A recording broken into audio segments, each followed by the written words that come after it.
почитувани.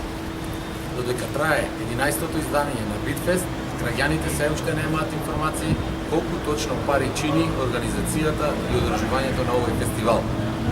Според неофицијални информации, фестивалот во претходните години чинел помеѓу 400 и 500.000 евра годишно. Сепак, ова не се официјални информации потврдени, бидејќи градоначалникот Владимир Талевски и општинското раководство, предводено од ВМРО-ДПМНЕ, не даваат отчет за Битфест. Доколку сумата од 500.000 евра е веродостојна, тогаш за сите овие години во одржувањето на Битфест се потрошени најмалку 5 милиони евра пари на граѓаните.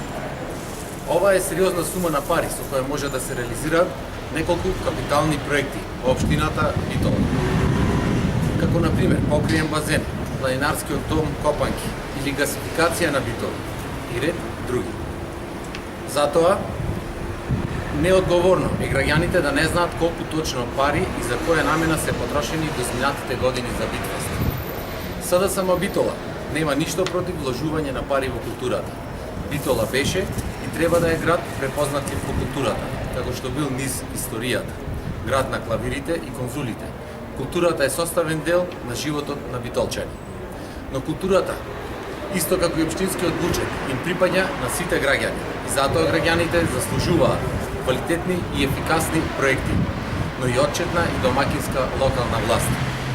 По промените на локалните избори, Битола ќе добие нова локална власт, предводена од СДСМ, која ќе изврши комплетна ревизија на досегашното ненаменско трошење на парите за Битфест и ќе спроведе низа на проекти преку кои ќе го врати културниот сјај и животот во Битола.